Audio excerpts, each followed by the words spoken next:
Vamos a estudiar ahora uno de los temas muy importantes en la doctrina de la salvación, pero un tema que también es fuertemente discutido, que tiene que ver con la perseverancia de los santos, la perseverancia en la vida cristiana. Todos sabemos que Dios quiere que sus hijos disfruten la salvación. Y para disfrutar la salvación es muy importante estar seguros de que somos salvos. Lamentablemente, la doctrina de la perseverancia de los santos ha sido mal interpretada por algunos creyentes, que dan a entender que esta doctrina enseña que no importa cómo el creyente vive, puede vivir totalmente entregado al pecado, a la carnalidad, pero que al final va a ser salvo porque, bueno, en fin, Dios lo predestinó y lo escogió para la salvación. Así que sí o sí, no importa cómo viva, va a ser salvo. Permíteme decir que en definitiva esa no es la doctrina de la perseverancia de los santos. Lo que queremos hacer en esta clase entonces es, en primer lugar, entender qué es esta doctrina de la perseverancia de los santos. Luego vamos a tomar un tiempo para conversar acerca de la importancia. Algunos piensan que como es un tema polémico, no es importante y mejor no tratarlo. Pero en realidad, como espero mostrarles, es un tema de gran importancia. Y luego vamos a ver la base bíblica y teológica para esta doctrina. Empecemos con esta definición del destacado teólogo puritano John Owen, cuando él presenta la doctrina de la perseverancia de los santos. Lo expresa de esta manera: tal es el amor y beneplácito de Dios hacia los santos, que habiendo determinado de antemano aquellas buenas obras en las que deben andar, obras que ellos mismos no son capaces de lograr por sí solos, Él se compromete, según el pacto eterno, suministrarles el espíritu y la gracia que necesitan, tal que nunca se apartarán de andar en los caminos del Evangelio. Noten entonces, esta definición de la doctrina atenta contra la idea de que el creyente puede vivir en pecado y al final será salvo. Porque lo que dice John Owen es que el creyente no es capaz de cumplir esas buenas obras que Dios le ha dado para hacer. Necesita la ayuda del Espíritu Santo. Y que eso es lo que Dios hace a través de esta doctrina. Es lo que esta doctrina enseña, que Dios concede a los salvos tal suministración de su gracia y del Espíritu Santo, en tal manera que anden en santidad toda su vida, perseverando en la santidad hasta la muerte. Este es como John Owen presenta esta doctrina. Veamos cómo lo expresa la Confesión de Fe de Westminster en su apartado 17. Dice: los que han sido aceptados por Dios en su Hijo amado, eficazmente llamados y santificados por su Espíritu, no pueden caer total ni finalmente del estado de gracia, ¿ya? No pueden perder la salvación, sino que ciertamente perseverarán en ella hasta el final y serán salvos eternamente. Noten otra vez, no está diciendo que puedes pecar y no pasa nada. No, lo que está diciendo es que, según esta doctrina, lo que Dios hará es obrar en el creyente en tal manera que va a perseverar en la vida cristiana, va a vivir en santidad, va a obedecer al Señor toda su vida y será salvo al final. Pero no depende del esfuerzo del creyente. Aquí está la gran diferencia. Depende de la gracia de Dios sosteniendo al creyente. Continúa, esta perseverancia de los santos no depende de su propio libre albedrío, de su capacidad o habilidad de hacerlo, sino de la inmutabilidad del decreto de elección, que fluye del amor gratuito e inmutable de Dios el Padre. También de la eficacia del mérito e intercesión de Cristo Jesús. También, un tercer factor, de la permanencia del Espíritu y de la simiente de Dios dentro de ellos. Además, la naturaleza del pacto de gracia. De todas estas manifestaciones de la gracia de Dios surge esta certeza e infalibilidad de la perseverancia. Pero hay que notar que enseguida la confesión de fe añade lo siguiente, que es muy importante notar. Sin embargo, puede ser que los santos caigan en pecados graves durante su vida, como David, digamos, el rey David, mediante las tentaciones de Satanás y del mundo, el predominio de la corrupción que aún queda en ellos y el olvido de los medios de su preservación. Y que por un tiempo, ya no para el resto de su vida, por un tiempo continúen en sus graves pecados. Ahora, ¿qué va a pasar? Por lo cual incurren en el desagrado de Dios y contristan al Espíritu Santo. Llegan a ser en alguna medida privados de sus gracias y privilegios, en alguna medida, no totalmente. Sus corazones pueden endurecerse por un tiempo, no permanentemente. Sus conciencias pueden herirse, también pueden herir y escandalizar a otros y traer juicios temporales sobre ellos mismos. Es decir, se exponen a la disciplina de Dios, la disciplina que va a resultar en su corrección, el abandono de esos pecados y el volver a Dios en arrepentimiento y continuar en la gracia salvífica. Exactamente lo que pasó con David luego de su pecado, o Pedro cuando él negó conocer al Señor. Así que aquí tenemos esta doctrina de la perseverancia de los santos. Queda claro que esta doctrina, lejos de ser un pretexto para vivir en el pecado, apunta totalmente lo opuesto. Apunta a cómo podemos tener una vida de santidad a lo largo de nuestro peregrinaje terrenal. Esto es lo importante de esta doctrina.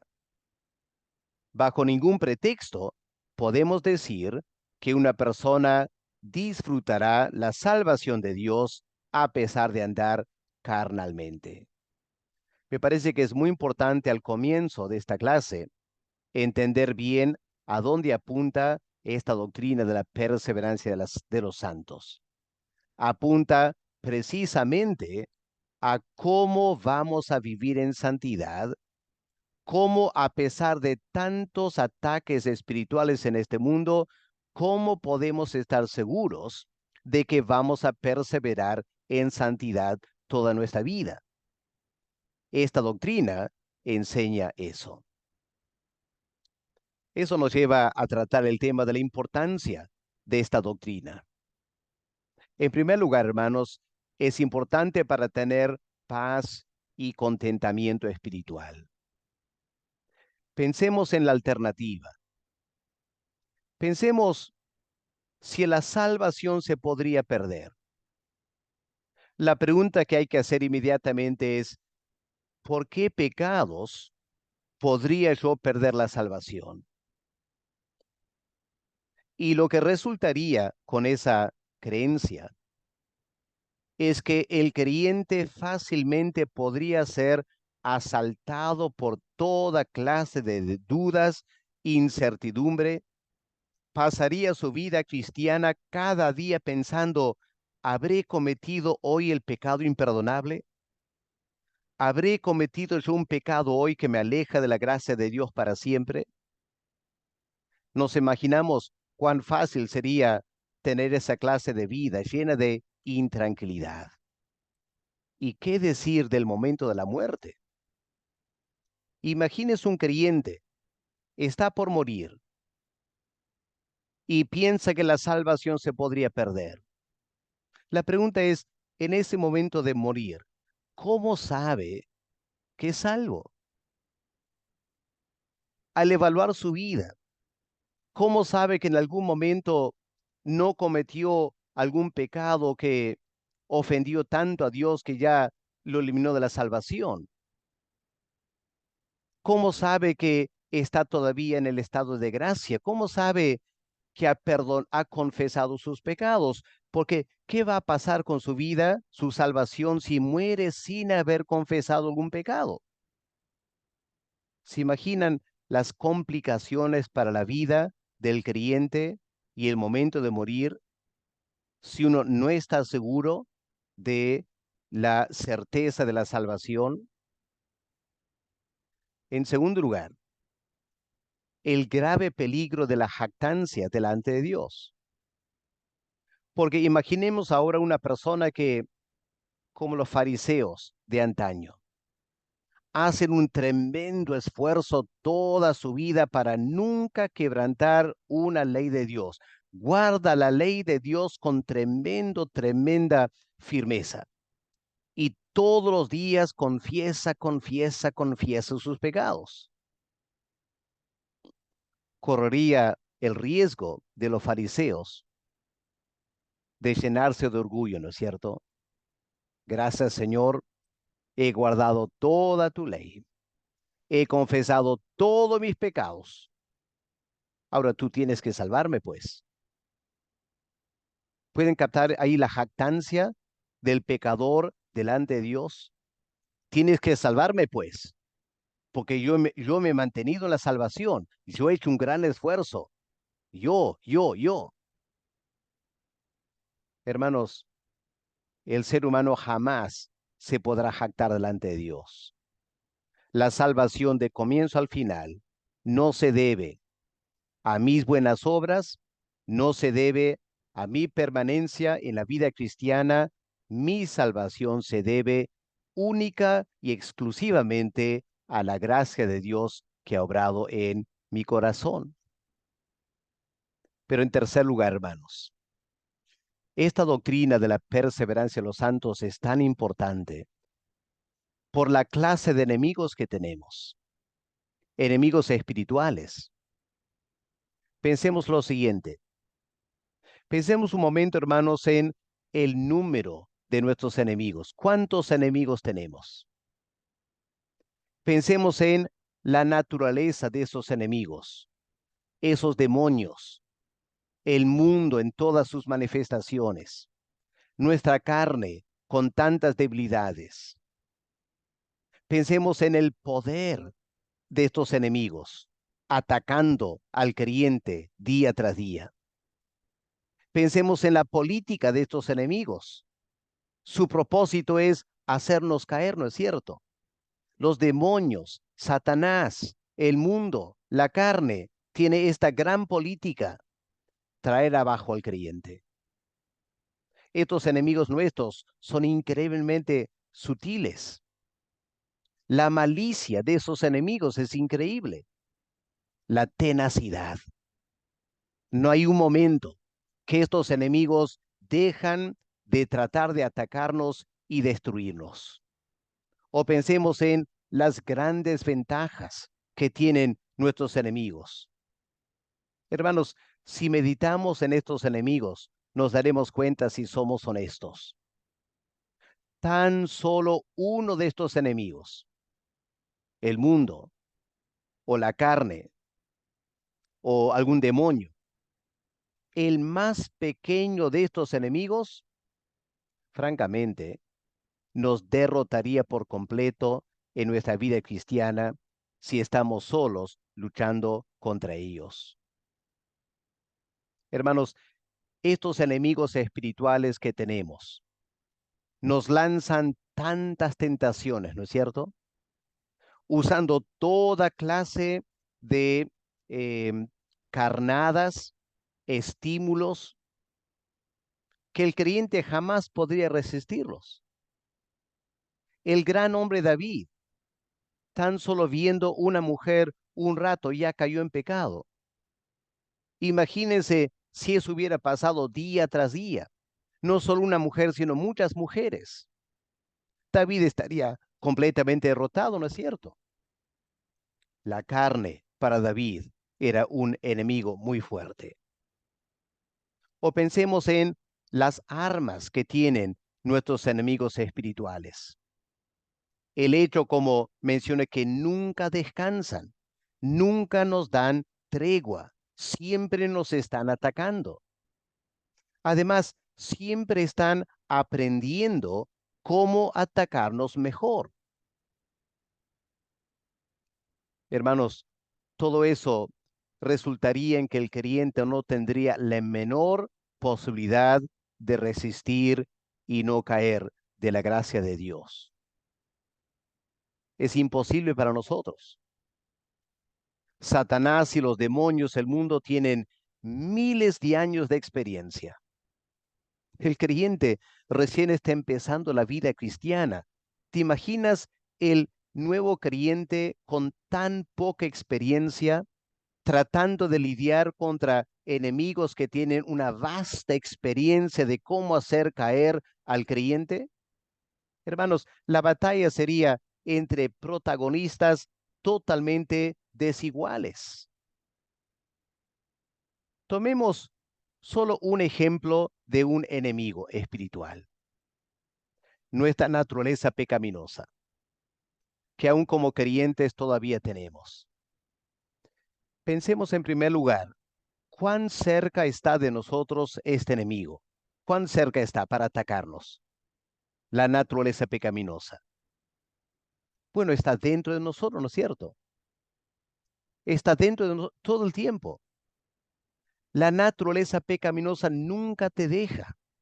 Siempre está ahí para socavar tu vida espiritual, siempre está ahí para hacerte tropezar, siempre está ahí para apartarte de Dios. Qué tremendo enemigo, tan pegado a nosotros que mora dentro de nosotros.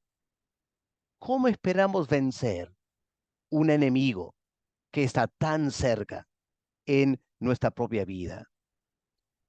O pensemos, este enemigo, la naturaleza pecaminosa, ¿qué parte de mi vida puede atacar? La verdad es que puede atacar toda parte de mi vida, porque el ámbito de esta naturaleza pecaminosa es universal.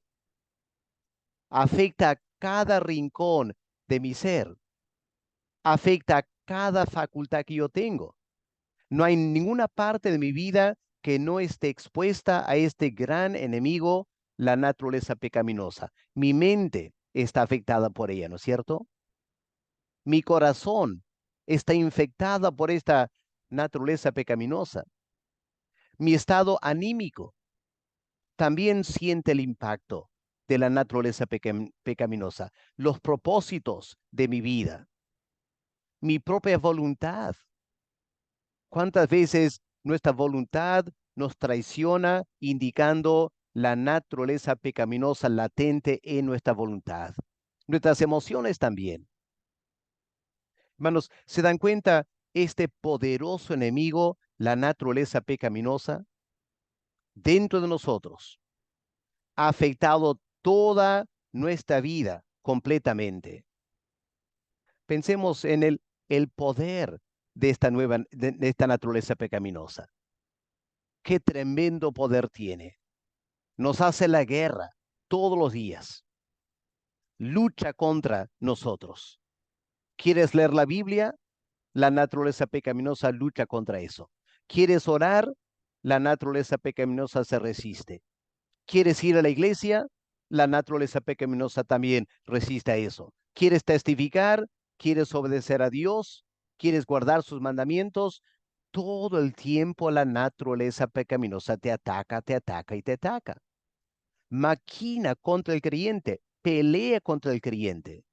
Esta naturaleza pecaminosa nos quiere volver a dominar, nos lleva a pecar, contra nuestra propia voluntad. Esta naturaleza pecaminosa, hermanos, es insaciable, es cruel, es un tirano. ¿Cómo puede el creyente vencer la naturaleza pecaminosa por sí solo? Y pensemos también en la tremenda sutileza, inteligencia de este enemigo mortal que tenemos. Hermanos, aunque es parte de nosotros, francamente, la naturaleza pecaminosa es mucho más sutil y mucho más inteligente que nosotros. Constantemente nos está ganando, ¿no es cierto? Solo tenemos que ser honestos con nosotros mismos. ¿Cómo nos gana una y otra vez esta naturaleza pecaminosa? Es el viejo hombre del que Pablo habla. Es tan inteligente que puede engañarnos todo el tiempo. Nos seduce, nos atrapa, nos convence con sus argumentos, nos domina, nos esclaviza. Y hermanos, ¿el creyente podrá por sí solo vencer este enemigo y vencerlo cada día de su vida para no perder la salvación? Hermanos, la batalla se vuelve imposible, ¿no es cierto? Jamás vamos a sobrevivir. Y esto es solo uno de muchos enemigos que podíamos considerar. Aquí está la reflexión, hermanos. ¿Realmente somos capaces de luchar contra estos enemigos? Pensemos que vamos a poder lograr la victoria de tal modo que vamos a estar seguros todos los días que no he perdido la salvación este día, que he logrado luchar tenazmente este día hasta retener la salvación todavía. Y claro, la pregunta sería, ¿y mañana? Si hoy me ha costado la lucha y siento que a las justas quizá he logrado sobrevivir un día como creyente, mañana, ¿qué va a pasar? Hermanos, qué triste vivir la vida cristiana así, ¿no es cierto? Por eso, la única esperanza que tenemos para ser salvos es afirmar como el apóstol Pablo, aquel que empezó la obra en nosotros, Él la va a perfeccionar, no nosotros. Él la va a perfeccionar. La salvación no depende de mí. La salvación depende de aquel omnipotente que me llamó a la salvación. Y Él se ha encargado de continuar la obra en mí y perfeccionar esta obra hasta el día de Jesucristo. Ahí, hermanos, está esta doctrina de la perseverancia de los santos. Y la verdad, a lo menos para mí, me alegra infinitamente saber que Cristo es poderoso para no solo salvarme en la cruz, Él es poderoso para guardarme en la salvación, guardarme sin caída, es decir, guardarme sin jamás cometer el pecado imperdonable y caer de la gracia de Dios. Él es capaz de cuidarme sin esa clase de caída. Y al final, Él es capaz de presentarme delante del Padre salvo, con gran gozo, como leemos al fin del libro de Judas. Hermanos, por eso es tan importante esta doctrina de la perseverancia de los santos. Ahora, permítame, por el resto de la clase, puntualizar la base bíblica, el sustento bíblico para esta doctrina. Lo que vamos a hacer no es simplemente citar un montón de versículos, porque el problema con citar versículos es que otra persona puede citar otros versículos que aparentemente enseñan que la salvación se pierde y al final tenemos que juntar lista de versículos para ver quién tiene más versículos. Creo que eso no es una forma muy prudente de proceder. Permita entonces trabajar más el lado teológico bíblico. La perseverancia de los santos depende y se basa sobre la naturaleza de Dios. Mi seguridad de la salvación no depende de mi confianza en mí mismo, cómo yo puedo mantenerme salvo, sino como el Señor, Él es capaz de mantenerme salvo. Y Él es capaz de hacerlo, en primer lugar, por su naturaleza divina. Miren Malaquías 3, el versículo 6. ¿Qué leemos en versículo 6? Porque yo, Jehová, no cambio. Aquí está la naturaleza divina, ¿no es cierto? Porque yo, Jehová, no cambio. ¿Y cuál es la conclusión? Por esto, hijos de Jacob, no han sido consumidos. Es decir, no han perdido su salvación, no han sido destruidos para siempre. ¿Por qué? Porque yo no cambio. No dice porque ustedes son buenos. No dice porque ustedes han luchado contra sus enemigos. No dice el profeta, Dios a través del profeta. Ustedes no han sido consumidos por una sola razón, porque yo, Jehová, no cambio. Ahora, hay que preguntarnos, estos hijos de Jacob, en Malaquías 3:6, ¿quiénes son estos hijos? Habría que afirmar que no se trata de toda la nación de Israel o de Judá. Se trata de solo ciertos hijos de Jacob, aquellos que temen a Jehová. Por lo que leemos en el versículo 16 y 17. Miren, Malaquías 3:16. Entonces, los que temían a Jehová. De esto se está hablando el versículo 6. Los hijos de Jacob que temían a Jehová. En otras palabras, verdaderos creyentes. Hablaron cada uno a su compañero, y Jehová escuchó y oyó. Versículo 17. Y serán para mí especial tesoro estos que temen a Jehová. O miren versículo 18. Entonces os volveréis y discerniréis la diferencia. Qué interesante esto. Discernir la diferencia entre el justo y el malo. El justo es el que teme a Jehová, el que disfruta la obra de Dios en su vida para perseverar en la salvación. El justo, el malo. También la diferencia entre el que sirve a Dios y el que no le sirve. La doctrina de la perseverancia de los santos no aplica a los malos, no aplica a los que no sirven a Dios.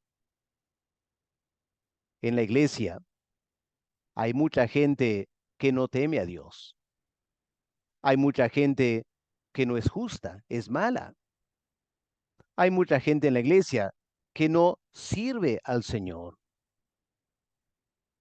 Dios, no estamos diciendo que ellos sí o sí serán salvos. No, Dios está hablando de cierta clase de creyente. Pero en versículo 6 del capítulo 3, ellos no han sido y no serán consumidos, porque Dios no cambia. Miren capítulo 4 de Malaquías. He aquí viene el día, ardiente como un horno, y todos los soberbios, todos los que hacen maldad, serán estopa. Aquel día que vendrá los abrazará, ha dicho Jehová de los ejércitos. No les dejará ni raíz ni rama. Y aquí está el contraste, ¿no es cierto? Versículo 2. Mas a vosotros, los que teméis mi nombre, nacerá el sol de justicia, y en sus alas traerá salvación, y saldréis y saltaréis como becerros de la manada. Ahora la pregunta es, ¿cómo pueden estar seguros de su salvación? Bueno, versículo 6 del capítulo 3, porque yo no cambio, ustedes no serán destruidos. Ahí, hermanos, tenemos cómo la naturaleza de Dios lleva esta doctrina de la perseverancia de los santos. Vamos a otro pasaje ahora. Santiago, el capítulo 1. Lo que estamos haciendo es no solo leer unos versículos, sino reflexionar sobre lo que significa teológicamente esos versículos. Miren Santiago 1, versículo 16 al 18. Amados hermanos míos, no erréis. Toda buena dádiva y todo don perfecto desciende de lo alto, del Padre de las luces, en el cual no hay mudanza ni sombra de variación. Él, de su voluntad, nos hizo nacer por la palabra de verdad, para que seamos primicias de sus criaturas. Así que noten versículo 18. Ahí está la doctrina de la soberanía de Dios en la salvación. Dios de su voluntad, no de mi voluntad, de su voluntad. Él nos hizo nacer por la palabra de Dios.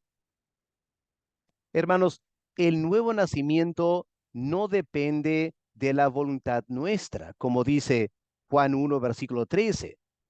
Los que han nacido no de sangre, no de la voluntad de hombre, no de la voluntad de la carne, no, el nuevo nacimiento viene por la voluntad de Dios. Hay que reconocer, hermanos, hay gente en la iglesia que está en la iglesia porque en algún momento dado ellos decidieron que querían ser evangélicos. Ellos decidieron que querían seguir a Cristo.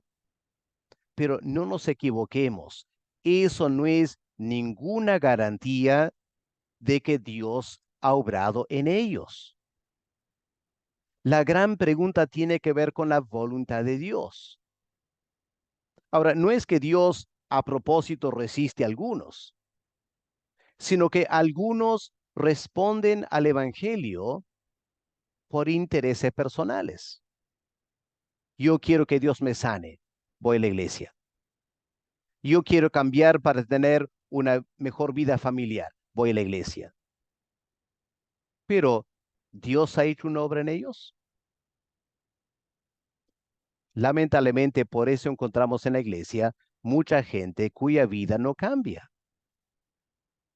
Desde que entraron a la iglesia hasta ahora, siguen casi exactamente lo mismo. Su carácter, su personalidad, su comportamiento, básicamente no ha cambiado. Están en la iglesia no porque Dios ha querido y los ha hecho nacer de nuevo, sino solo porque ellos, por algún interés personal, han querido ser evangélicos. Hermanos, la Biblia no está hablando de la perseverancia de esas personas. No, esas personas fácilmente pueden decidir abandonar la iglesia, abandonar el evangelio. Claro, porque nunca nacieron de nuevo. Estamos hablando de esta clase de personas que por la voluntad de Dios han nacido de nuevo. Ellos van a perseverar. Porque hermanos, noten aquí en versículo 17, Santiago dice, toda buena dádiva y todo don perfecto. Aquí está hablando de cómo Dios nos guarda para la salvación. Toda dádiva, el Espíritu Santo, los medios de la gracia de Dios que obran en nosotros. Es impulso para vivir en santidad, es impulso para odiar el pecado. Todas esas dádivas que Dios da a sus hijos vienen de Él. Y son esas dádivas, son esos dones perfectos que aseguran nuestra perseverancia en la fe. Así que la perseverancia de la que estamos hablando no es nuestro esfuerzo o nuestra determinación. No, son dádivas, son dones que vienen de Dios. Y que dice el versículo 17, estos dones que garantizan nuestra salvación vienen del Padre de las luces, y aquí está su naturaleza, en el cual no hay mudanza ni sombra de variación. Por eso Dios no es un Dios que un día te salva y mañana cometes un pecado, Dios se resiente, deja de obrar en tu gracia y ya perdiste la salvación. No dice Santiago, no dice la Biblia. Dios no es así. En Dios no hay sombra de variación. La persona a quien Él se complació dar el nuevo nacimiento, Él derrama en ese creyente toda buena dádiva, todo don perfecto para mantenerlo en la salvación, porque Dios no cambia. Espero que podamos captar esta doctrina tan importante. Vamos ahora a Romanos, el capítulo 11, porque en Romanos 11 Pablo también trata este tema. Escuchen el versículo 29, Romanos 11, versículo 29. Porque irrevocables son los dones y el llamamiento de Dios, irrevocables. Ahora, ¿en qué sentido son irrevocables? ¿Será que bueno es una suerte de camisa de fuerza para Dios? Que si Dios un día decidió darte la salvación, bueno, aunque Él no quiera, al final tendrá que salvarte porque es irrevocable. No, hermano, no está hablando de eso, ¿no es cierto? Está hablando de los propósitos y los planes de Dios. Jamás van a cambiar, porque Dios no cambia. Esa es su naturaleza. Estos dones de la salvación, el llamamiento a la salvación, es irrevocable porque Dios no cambia. Ahora, si miramos el versículo 26 y 27, veremos que Pablo está hablando de los dones y el llamamiento a la salvación. Versículo 26. Vendrá de Sión el libertador, apartará de Jacob la impiedad. Y este será mi pacto con ellos, cuando yo quite sus pecados. Así que ahí están los dones de la salvación. Y es en ese contexto que dice, versículo 29, irrevocables son los dones y el llamamiento de Dios. No está hablando de los dones de maestro o los dones de evangelista. No está hablando de esa clase de don. Está hablando, como en Santiago, de dones y dádivas vinculados con la salvación y la vida eterna. Y noten que Dios es el que garantiza estos dones. Él se encarga de apartar a sus hijos de la impiedad. ¿Y cómo lo hace Dios? En versículo 26 dice, vendrá de Sión el libertador, él apartará de Jacob la impiedad. Aplicando al creyente, él apartará la impiedad del creyente, apartará el creyente de la impiedad. Pero ¿cómo lo hace Dios? Bueno, pensemos. Dios nos aparta del pecado en dos maneras: a través de la justificación y a través de la santificación. Y estos son los dos elementos fundamentales en el nuevo pacto. Lamentablemente, en el antiguo pacto, Dios obraba en forma diferente. Era un pacto con toda la nación de Israel, de la cual la gran mayoría no había nacido de nuevo. Y por eso no se apartaron del pecado. Y por eso la nación de Israel al final fue enviada al exilio. Pero tratándose de verdaderos creyentes, ahora el nuevo pacto se aplica a todo verdadero creyente. Y Dios justifica y Dios santifica. Son obras que Dios hace.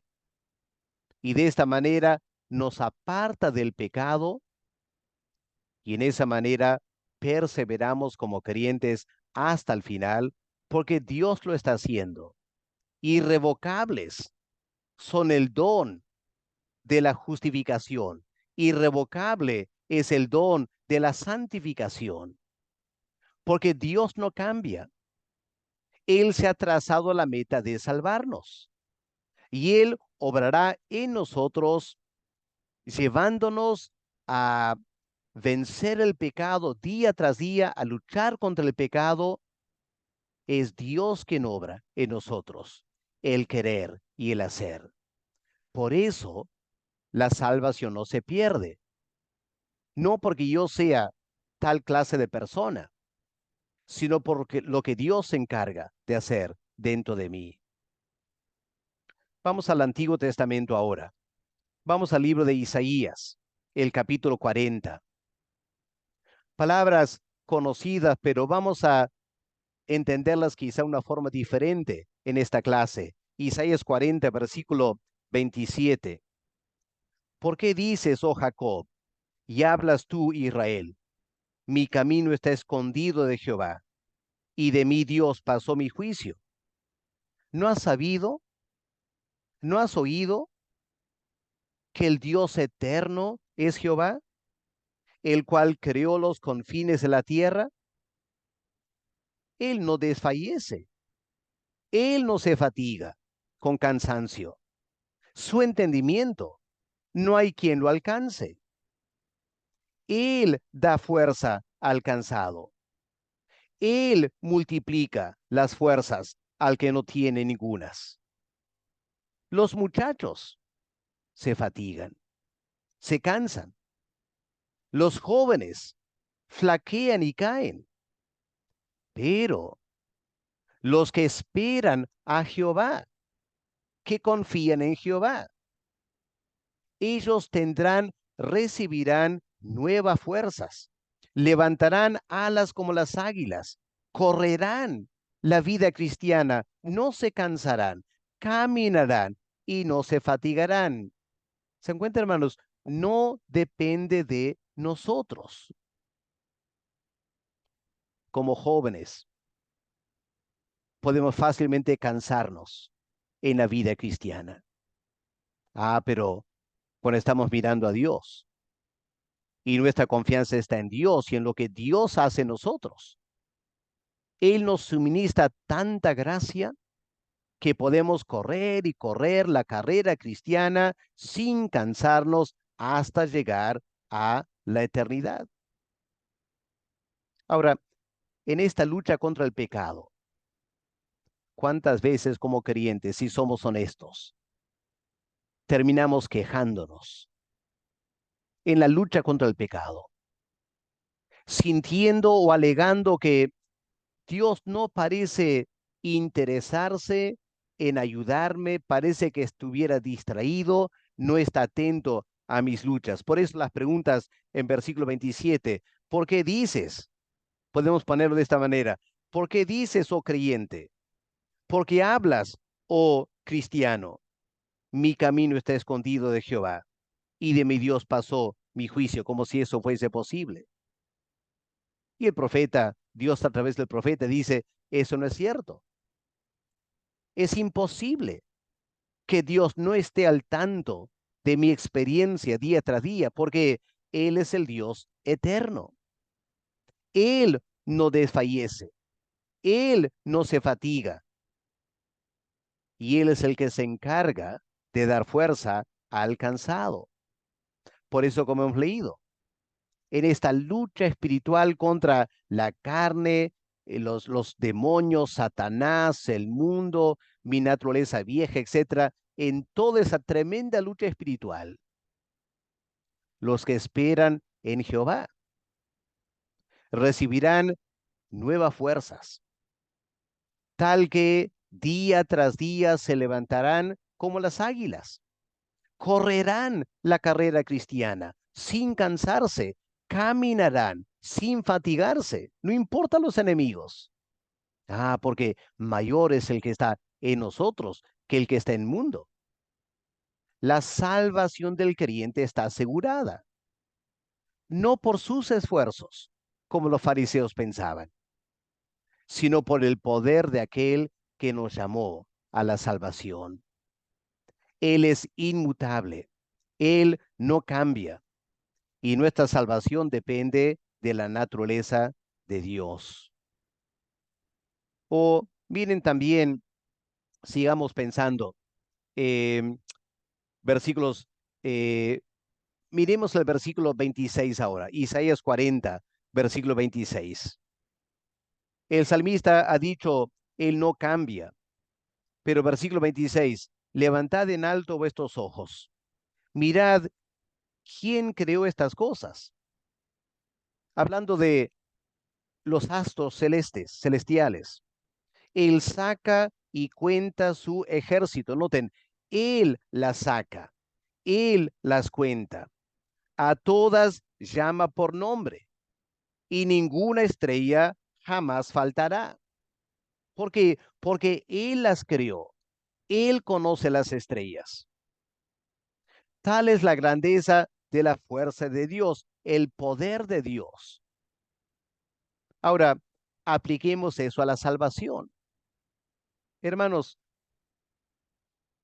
la razón por la cual el creyente jamás perderá su salvación es la misma razón por la cual las estrellas no van a así nomás desaparecer.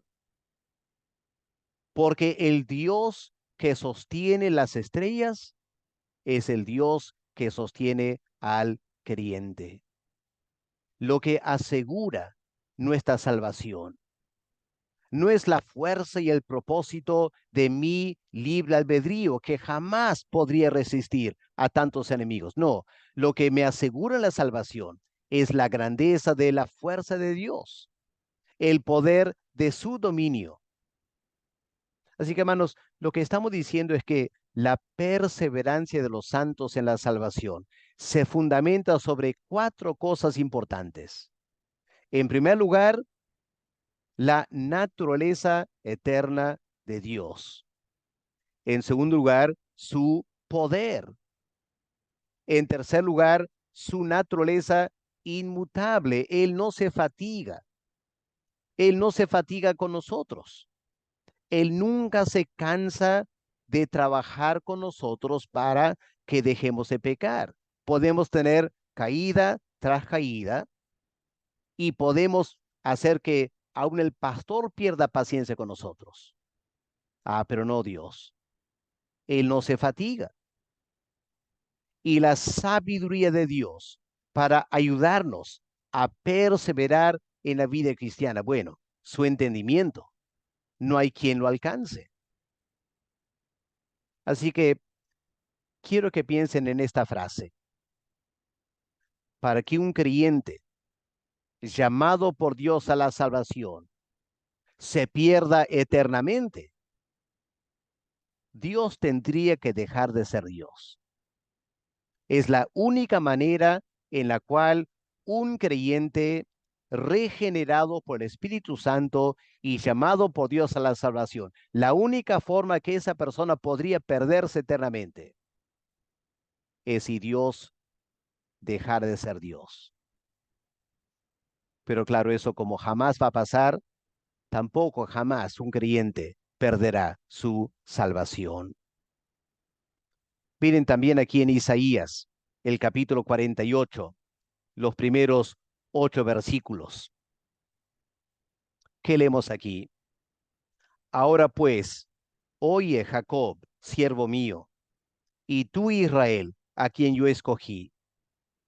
Así dice Jehová, hacedor tuyo, el que te formó desde el vientre, el cual te ayudará. ¿Pueden notar aquí, hermanos, la tremenda soberanía de Dios en la salvación? Él es el hacedor. Él te formó. Él te ayudará. Y dice al creyente, no temas, siervo mío Jacob, y tú, Jesurún, a quien yo escogí. Ahora, ¿por qué no tiene por qué temer? Bueno, por la gracia que Dios va a dar. Versículo 3, yo derramaré aguas sobre el sequedal, ríos sobre la tierra árida. Mi espíritu derramaré sobre tu generación y mi bendición sobre tus renuevos. Brotarán entre hierba como sauces junto a las riberas de las aguas. Este dirá, yo soy de Jehová. El otro se llamará del nombre de Jacob. Otro escribirá con su mano a Jehová y se apellidará con el nombre de Israel. Así dice Jehová, Rey de Israel, su Redentor, Jehová de los ejércitos. Yo soy el primero y yo soy el postrero, y fuera de mí no hay Dios. ¿Y quién proclamará lo venidero, lo declarará y lo pondrá en orden delante de mí, como hago yo desde que establecí el pueblo antiguo? Anúncienles lo que viene y lo que está por venir. No temáis ni os amedrentéis. ¿No te lo hice oír desde la antigüedad y te lo dije? Luego vosotros sois mis testigos. No hay Dios sino yo, no hay fuerte, no conozco ninguno. Hermanos, queda claro aquí la tremenda soberanía de Dios en la salvación. Noten, en primer lugar, en este pasaje, Dios se está dirigiendo a los que Él ha escogido, ¿no es cierto? Los que Él ha formado. Versículo 1. Ahora pues, oye Jacob, a quien yo escogí. Sí que hermanos, no está hablando de cualquier persona en la iglesia que algún momento alzó la mano, repitió cierta oración y ahora dice que es evangélico. Como dijo el Señor Jesús a los apóstoles, ustedes no me escogieron a mí, yo les escogí a ustedes. Hermanos, piensen, ¿cuánta gente en el primer siglo decidió por su cuenta, yo quiero ir a escuchar a Jesús de Nazaret? Y salía miles de personas sentados ahí escuchando al Señor, porque ellos querían hacerlo. Pero cuando Cristo empezó a enseñar cosas fuertes, esas personas que estaban ahí por su voluntad abandonaron al Señor, ¿no es cierto? Cuando Cristo empezó a enseñar cosas fuertes. Y el Señor preguntó a los discípulos, ¿y ustedes también se van a ir? ¿Qué dijeron ellos? Señor, ¿a quién vamos a ir? Tú tienes palabras de vida eterna. Pregunta, hermanos, esos apóstoles, ¿por qué perseveraron con Cristo? Precisamente por esta diferencia. Ellos no escogieron a Cristo. Cristo los escogió a ellos. Y todo el tiempo estaba obrando en esos hombres para que no se aparten de escucharle, permanezcan con él hasta el final.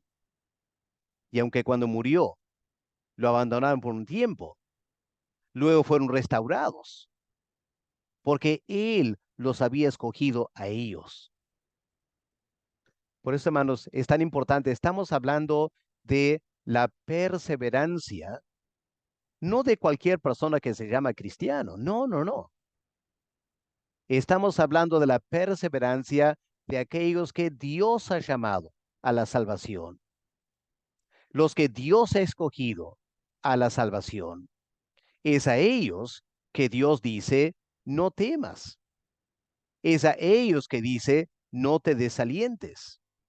Ahora, aquí en este pasaje en Isaías 44, ¿por qué se estaban desalentando? La verdad es que se sentían totalmente secos espiritualmente. Sentían que no había fruto en su vida. Versículo 3. Pero miren lo que Dios promete a aquellas personas que Él ha escogido, y aunque en algún momento puedan sentirse secos y áridos espiritualmente, ¿cuál es la promesa del Señor? Yo derramaré aguas sobre esa tierra seca. Y no solo aguas. Noten, la palabra agua está en plural, ¿no es cierto? Dios no dice, voy a derramar agua.